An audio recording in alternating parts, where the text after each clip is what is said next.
Hello there. I want to welcome everyone to the 5th Writer Access Writer Webinar with Naveed Saleh. This month, he will be telling us about the 7 tips that will help you succeed as a professional writer. Please note that this webinar is being recorded, so you will get the entire slide presentation sent out to you after we're finished. You'll get that in your email.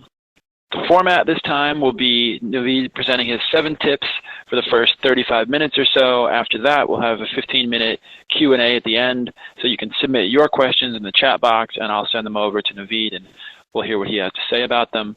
Also, don't forget that we are live tweeting this at the hashtag #WriteOn, so you can send your questions through Twitter, you can interact with us, and we look forward to hearing from you there. So make sure you send those as well. We can get those in Naveed. My name is Greg Hunt. I'm the Talent Marketing Manager here at Writer Access, and I will be the host for today. And like I said, our guest this month is Naveed Saleh.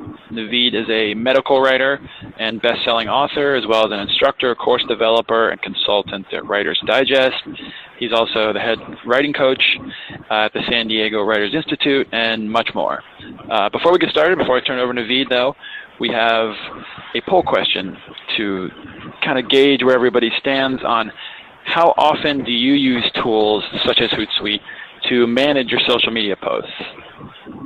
Do you use those A, never, B, occasionally, frequently, or always? So let us know what's your experience with that. Naveed can speak to that a little bit more later on and talk about why you maybe should be using those more often. It looks like most people at the moment got about 60% saying never, about 25% or so saying occasionally. Nobody's doing it frequently, but 10% are doing it always. So that's interesting. So most people aren't really doing it or doing it only occasionally. All right, the poll is closed. So with nothing more to say on that, I'm going to turn it over to Naveed. Naveed, thanks for joining us, and I look forward to hearing what you have to say. Excellent. Thank you so much, Greg. Again, my name is Naveed Saleh. I'm a medical writer and editor. I'm going to tell you guys a little first before we begin. With the 7 tips, I want to tell you guys a little bit about myself. I'm a physician who specializes in medical writing and editing. I blog with Psychology Today, and I'm the medical treatments expert at About.com. A professional goal of mine is to help others write better. Anybody who's interested in working with me can do so through Writer's Digest or at the San Diego Writers Institute, which is www.scwi.net. Typically, at the San Diego Writers Institute, I work with people one-on-one or in small groups. For more about me, please check out my website at www.naveedsaleh.com. Okay, so we're going to be referring to my book a lot in this presentation. So my book is titled The Complete Guide to Article Writing, How to Write Successful Articles for Online and Print Markets. The publisher is Writer's Digest Books, F+W Media. My book covers all types of article writing, news, features, opinion articles, blog postings, and so forth. It also covers style and structure. It'll help anybody who's interested learn how to write in a publishable form. I do a lot of things in the book, but one of the probably the most beneficial parts of the book is the look at journalism values and history and journalism history. It kind of puts everything, all the writing that we do when we're writing for the public in context. I also offer in-depth advice in the book on pitching and platform building. Okay, so let's start with the tips. And these tips, like Greg said, will help you be the most professional writer that you possibly can be. So tip number 1, I'm going to talk about a bread and butter style that everybody should have, the style knowledge that everybody should have when they're writing for the public. So when you want to be able to learn, you want to have enough knowledge of style that you can learn to write in a way that pleases an editor and is almost immediately publishable, where an editor doesn't have to do too much work in order to make what you're writing publishable. There's a lot of really great bread and butter style techniques that I offer in the book. and in a lot of the teaching materials that I provide in my other teaching endeavors. But in this lecture, I'm just going to go over a few of them. So the first thing, with respect to style, I think word usage is super important. So I'm going to give you an example of word usage, like a common mistake a lot of people make with word usage has to do with using that instead of who. So the following is wrong. I will vote for the candidate that is most experienced. The reason that it's wrong is because that a candidate's a person, so that doesn't refer to people. Who refers to people. So what would be right would be, I will vote for the candidate who is most experienced. Again, I think that that's a really good tip and one that a lot of writers make mistakes with. Another tip has to do with another bread and butter writing style tip has to do with left branching sentences. Left branching sentences tend to work well with online writing and also with broadcast journalism too. Basically, a left branching sentence starts with the dependent clause or phrase in the beginning, and then the independent clause at the end. So basically, your emphasis is on the last part of the sentence. So, for example, this wouldn't be a left branching sentence. I nearly hit a deer while driving to work in my black SUV. However, this example would be a left branching sentence. While driving to work in my black SUV, I nearly hit a deer.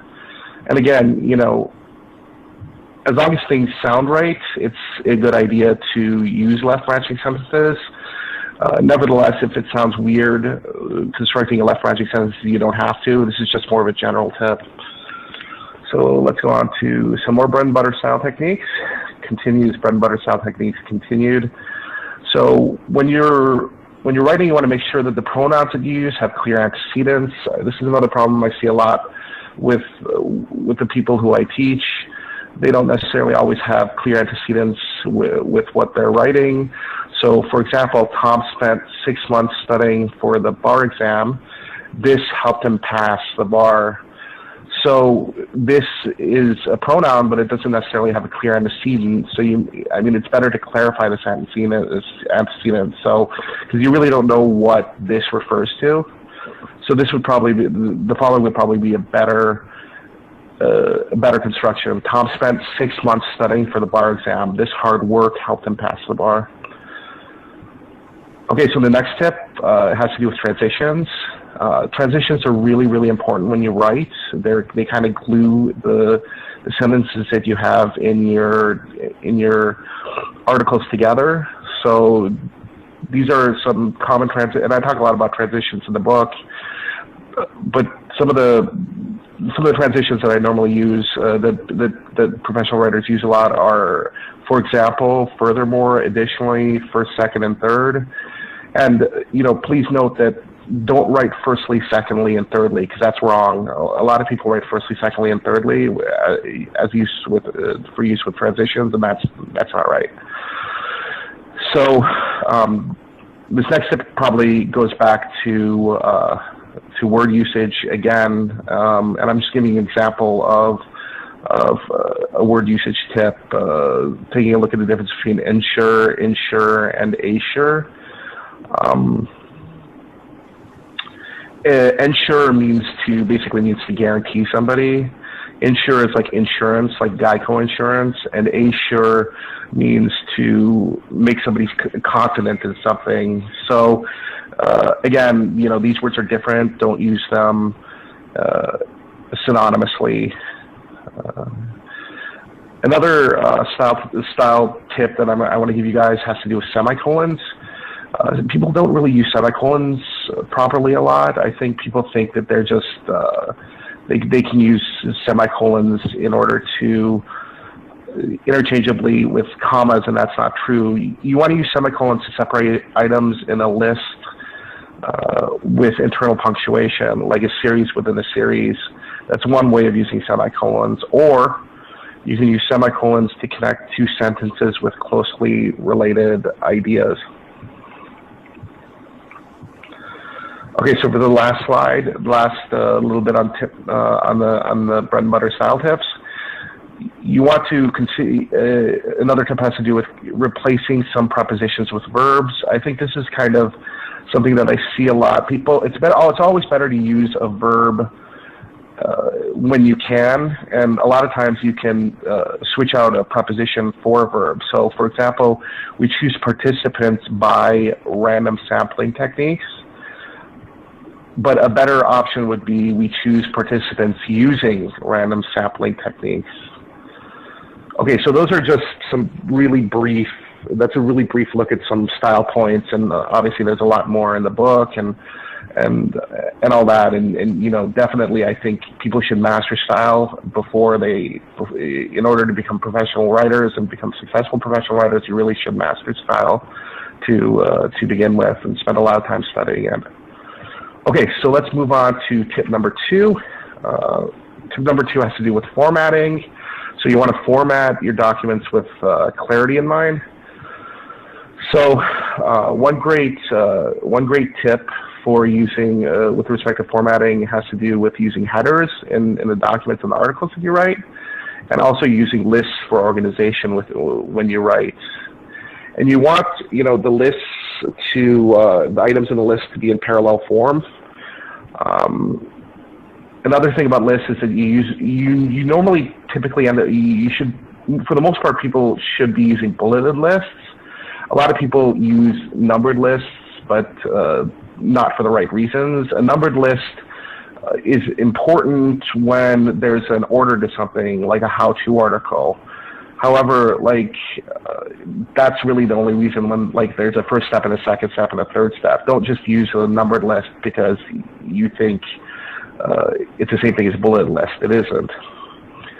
Another formatting tip has to do with the use of short sentences and short paragraphs, reminiscent of the inverted pyramid. I find, with a lot of online writing, it's best to use, and the research shows this too, and I go into much more depth in the book, but people who are internet readers, they end up doing a lot of scanning, so that people like to read short sentences and short paragraphs. One way to employ short sentences is to break up the longer sentences. I always kind of look for ways that I can break up longer sentences, and one really great way to break up longer sentences is to identify if there are two different verb tenses in the sentence, and if there are, you can split the sentence up. So, for example, I'm taking a month off from my job at the real estate agency and will fly to a tropical island, preferably somewhere in the Pacific. This sentence could be split up into, I am taking a month off from my job at the real estate agency. I will fly to a tropical island, preferably somewhere in the Pacific. And the reason you're going to want to split this up is because there are two different verb tenses here, and the parallelism is off. So the first verb tense is the present progressive tense, and then that's followed by the future perfect progressive tense. So, these two, there's no parallelism here, so it's a great place that you could easily split this sentence up into two shorter ones. Okay, so, there's a bunch of other formatting tips, too, that I talk about in the book and elsewhere, but those are just some of the main points about formatting. So, writing tip number 3, whenever you're writing for the public, you want to keep journalism values in mind. And the big 3 journalism, I did a lot of research, and I basically came up with, I basically determined that the following three values are most important when writing, and these values are verification, transparency, and coherence. Concepts like truth mean little because one person's truth may be another person's falsehood. Additionally, when writing for the quote-unquote public good is equally unclear. but verification, transparency, and coherence can really guide you. So what I mean by verification is what I'm writing about attributable to fact or research. And what I mean by transparency is, are there any conflicts of interest in this writing? And coherence refers to whether you're presenting all of your options, presenting all options to the reader. So whenever you have questions about your writing, you can think about these three values. So, for example, everything that you write should be bolstered by a source or verifiable. Here's an example of transparency. Like a while back, I was kind of being offered money by a PR person to write an article, but then I was also working for a publication at the same time, and I found that I didn't really understand if that was ethical. But then I thought about transparency, and then I figured out that getting paid twice for an article, once by your publisher and then once by a PR person, isn't transparent. There's a huge conflict of interest there. And then a lot of people wonder if political rhetoric or religious literature is journalism, but the thing is that I would say that they're more genres of writing, because with political rhetoric and religious literature, you don't really always offer a lot of options, so it's not coherent. So yeah, so when you're writing and you have questions, it's really good to think about verification, transparency, and coherence. I think they'll put things in perspective with respect to your writing. Okay, so let's go on to writing tip number 4. And writing tip number 4 has to do with SEO, or search engine optimization. So SEO is king or queen, however, whatever your preference is as far as what word you want to use. But yeah, so it's always really great to think about SEO with your writing, especially when you're writing for general audiences. So one of the biggest developments in SEO over the past couple of years has been Google Panda. And Google has been putting out a series of Panda updates, and it's really affected the way that they do search. Google has essentially changed search so that the focus is on better, more robust content. I mean, it used to be that like thin content got really optimized, but it's not like that anymore. I mean, you really should be writing better articles, and the better articles are the ones that are going to be optimized. And when you're optimizing your articles, you definitely want to think about keywords. I find that Google Trends, which is a Google tool, is really a great way to identify keywords. And then when you do identify these keywords, you want to use these keywords in titles, meta descriptions, and especially in the first paragraph. You also want to use these keywords in headers. But be careful with the keywords. You don't want to use too many keywords, because if you do, it sounds kind of forced, and it's something called keyword stuffing. Another SEO tip has to do with long tail keywords. So you want long tail keywords. An example would be the discovery of X-rays. So that's basically a phrase. But if you were going to link, it's good to link using long tail keywords.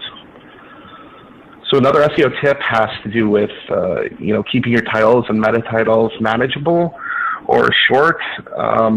Really depends on who you're publishing with, but I typically like to keep my titles and meta titles between 40 and 60 characters, and I've also been advised to keep my titles to about 7 words. You don't want anything that's too long or too short. It's like this perfect in between is really what gets optimized, I think. Okay, so that's basically SEO, and there's a lot more about SEO. These are just this is just basically an overview of some of the more important SEO points. So writing tip number 5 has to do with platform.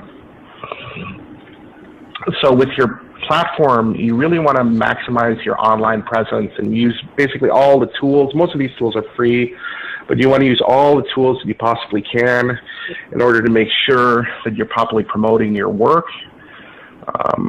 and a lot of people, some of it really depends on preference, and furthermore, some people are better at using social media than others. But I think any professional writer should be comfortable using social media. So you're going to want to regularly post links to your work, and make sure that that you're sharing useful or engaging content on sites like Twitter, LinkedIn, Facebook, Pinterest, and so forth. And then, and obviously, the other thing is that some of these, some social media platforms are better for sharing your work than others. For example, Twitter is really great for promoting articles, but Pinterest is really great for visual things. So if you have a lot of really great pictures in your article, you might want to use Pinterest. So it really depends on what your goals are too. Another thing about platforms is you really, at this point, people take it for granted. Anybody who wants to give you a job, anybody who you want to write for is going to take it for granted that you're going to have a nice website. So you want to make sure that your website is robust. It has information, a lot of information about you. It has samples of your work. It used to be that, and this is, in the beginning, I remember when I was first setting up my website, I had to use Code and Dreamweaver and a whole bunch of other stuff. And I mean, it was difficult, but now with the proliferation of these really great template sites like Squarespace, which is what I basically converted my website over to Squarespace. You don't have these issues where it's really difficult to put up a website anymore. So there's really no excuse not to have a good website. And Squarespace only costs like $8 a month. I mean, there are it's always great to do things for free when you can, but sometimes it's worth spending a little bit of money on your platform because it pays you back in many ways. So another thing is that I think every writer should have a blog of some sort. And I mean, I think that's almost expected now, and it gives you also another creative outlet. So if you're not blogging with a publication, you should definitely consider opening up a WordPress blog. And WordPress has some great plugins. WordPress has it's really easy to use, and it's very aesthetic. I think WordPress is a really good way to go. And previously, I mean, with the survey question, Greg had talked about Hootsuite. I really love Hootsuite. Hootsuite makes my life a lot easier. Basically, what Hootsuite is, it's a program that I pay about 9 months for. I pay about $9 a month for. It lets me schedule all my tweets and all my posts at one time. So basically, once a month, at the very end of the month, I spend an hour organizing all the posts that I want to do for the next month and scheduling them using Hootsuite, and then and I do it all in one central location, so I don't have to go in and schedule, go into a bunch of different websites, a bunch of different social media sites. The Hootsuite lets me manage my Facebook feeds, my Twitter feeds, and my LinkedIn feeds, and all that in one place. So it's really awesome. I totally think it's worth investing in Hootsuite if you can. It really it really makes your life a lot easier, and it cuts down the amount of time you need to spend on social media. So, I mean, I think a lot of people, when they use social media, their goal is to basically promote their own work. But I think you should really be engaged with others and promote the work of others, and it's almost like a quid pro quo thing. If you're nice to other people on social media and you respect their work and promote it, they're more likely to do the same for you. So, I also look at some writers who I like, and I retweet their work, and I like their posts, and I support them, and in turn they support me. So I think it's a really great relationship. So yeah, so you have to be supportive of the people around you. A lot of people ask me how much time I spend on social media. I would say that I spend, obviously Hootsuite makes my life a lot easier, but I would say that on a routine basis I spend about a third of my time. I spend about 2/3 of my time writing, and then a third of my time just doing social media stuff. And part of that is because I just really enjoy social media. I like using social media, and that makes things helpful. But basically, I'm telling you guys that it's good to devote a lot of your time to social media, because it really is an investment in your platform. Okay, so let's go on to tip number 6, expert tip number 6, that has to do with pitching and finding work. This is probably the biggest thing that most people ask me about, is how do you find work? So how do you score bylines and other writing work? So if you're pitching cold, you need to know your publication really well. So you want to pre-use several back issues, anticipate the publisher's needs, because even the best pitch, if it's not right for the publication, it's not going to fly. So you want to really know the publication first. I think pitching cold is probably the hardest thing to do because like 95% of cold pitches are discarded. But if you do have a good pitch, I think it always stands a good chance. But the problem is finding the right pitching exactly what the publication needs. So a really great place to find out how to pitch certain publications is Media Bistro. Again, this is kind of a premium service, but it really gives you a lot of really great information about different publications and what they're looking for. Like pretty much every magazine imaginable, is on Media Bistro. So there are other ways to, in addition to, one way of getting work obviously is to pitch for articles, but the other ways is kind of just finding content writing work. And I think as a professional writer, if you want to make a living, you really should be writing content too. And I spent some of my time doing content writing, mostly medical content. But one really great site that I stumbled across or I was introduced to is Containa, which is also a premium service. I think costs like $30 a month, but it's an aggregator of all of these different writing jobs. It's www.containa.co. You'll also find opportunities for work on Media Bistro. Honestly, I think some of the easiest ways to get work is when people are looking for you or they're soliciting for work. I think, that's going to be your best opportunity. It's like when they're looking to fill their stables with writers, that's going to be your best opportunity to get work.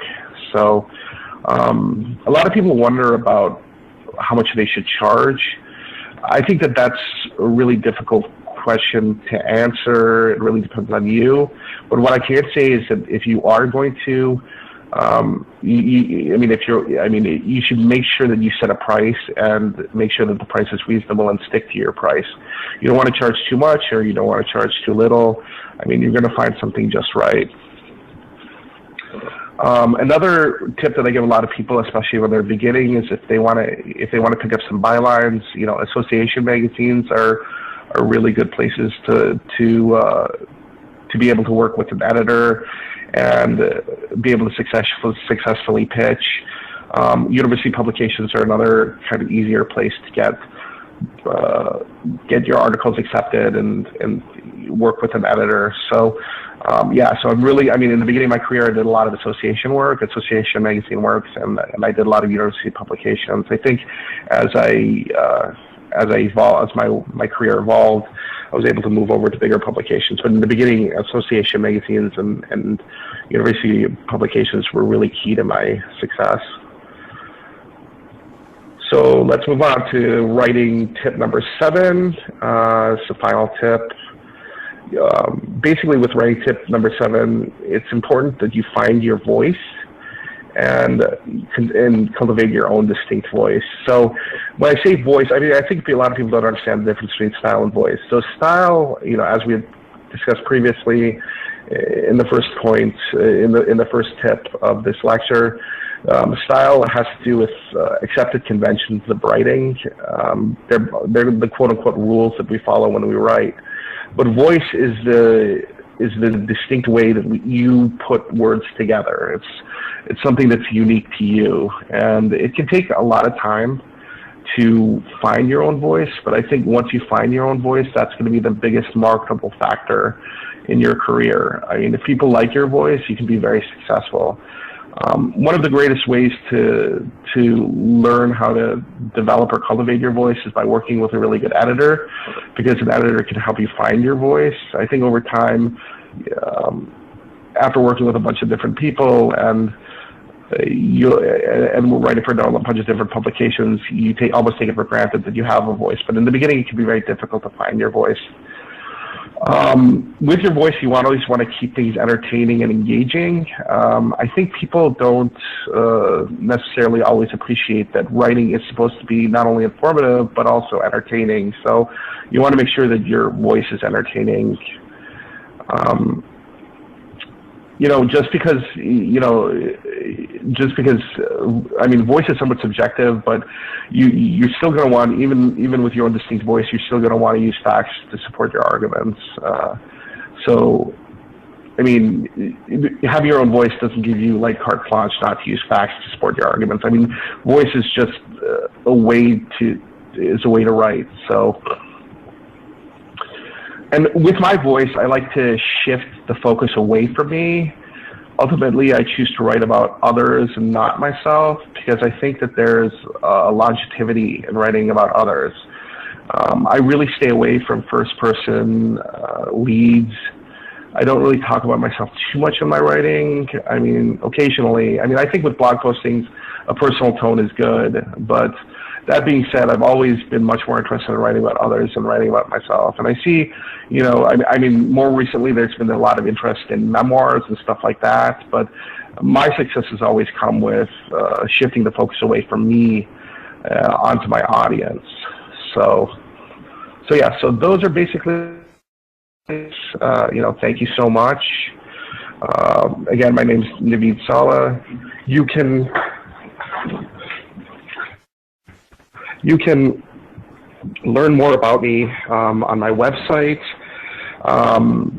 My Twitter handle is @NavSaleh. And you can work with me at Writer's Digest, or you can work with me at the San Diego Writers Institute. Again, if you haven't done so already, please pick up my book, The Complete Guide to Article Writing. I think there should be a lot of really good information that will help you become more professional in your writing. Okay, Greg. Yeah, thanks so much, Naveed. So your classes that you teach, what kind of classes do you do? Do people need to be in person, or are they online?